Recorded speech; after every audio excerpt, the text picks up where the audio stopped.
story? Yeah. Because I think it would be cathartic. So I went home to Omaha to visit some family and friends. And one of these friends' name was Steve. Now, Steve was a friend of his. I had my brother drop me off in the old market because Steve is a critter of habit and the old market is his home. Found it the first place I loved, the Dubliner Pub. We had a few beers, and then he said, Alfred, to take me. Give me a ride. Now, this was a little confusing, because when I went looking for him, getting a ride home to my brother's house wasn't really what I was going for. But hey, maybe he was done with the benefits, right? So off we go toward my house. But suddenly, out of the blue, with a bit of flair and drama, he screeched into a U-turn and then headed off the other way at full speed. Now, I had been planning to go there in the first place, so I really wasn't too concerned about this. We get to his house. A little while later, we're in his bed, making whoopee. I look up into his eyes, and I realize he can't even see me. He doesn't even know I'm there. Now, I didn't know what was going on, so I went into what I call scientific mode, which is observation, questioning, and testing. And I was in observation mode at this time. So he made me some food, and I would just stand there until he said, that food is for you. I ate. He made a bubble bath, and I'd stand there, and he would say, well, that bubble bath is for you. I bathed. And I could see confusion just coming out of his eyes and everything about him. But this was going on. And I realized that my friend had taken some drug and convinced himself that I was his ex-wife. Yeah. He was going through some sort of weird fantasy scenario with me. All right? You might wonder why I didn't get out of it. Okay? This is way before cell phones. And he was already acting kind of weird. So I didn't want to go like searching through his house looking for the yellow pages and then call a taxi on his phone.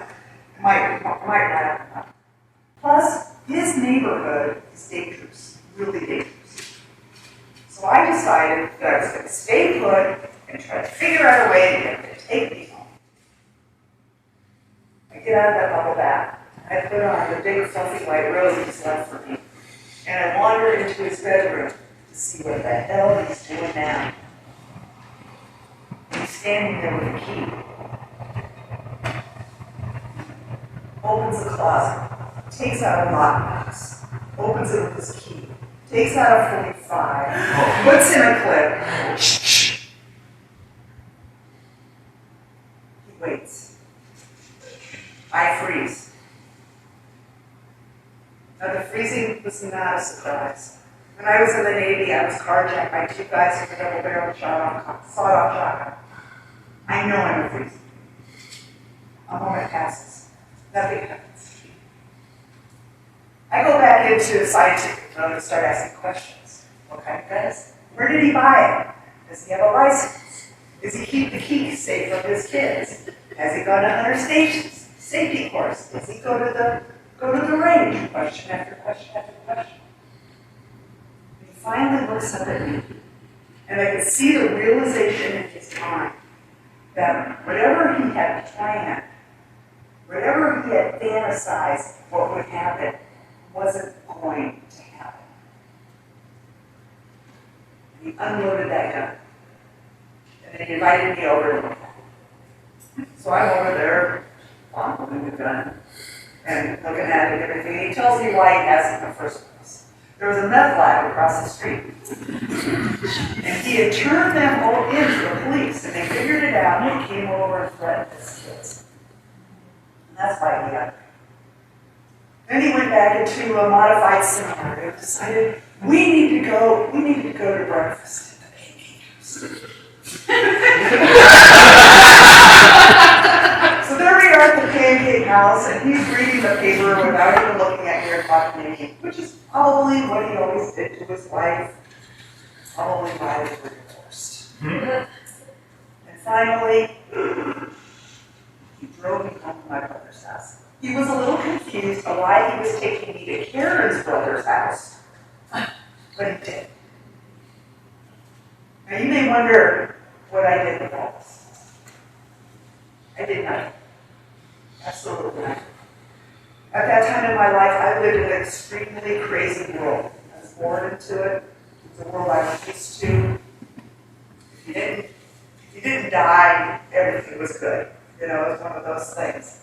I knew his ex-wife, I knew she was a piece of work, and I knew that he had gone through this scenario. And with the exception of the movie,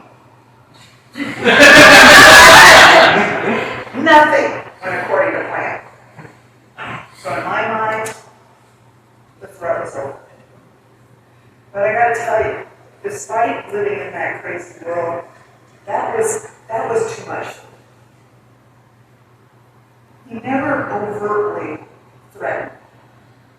But to this day, I believe that he was planning on killing me. And I never went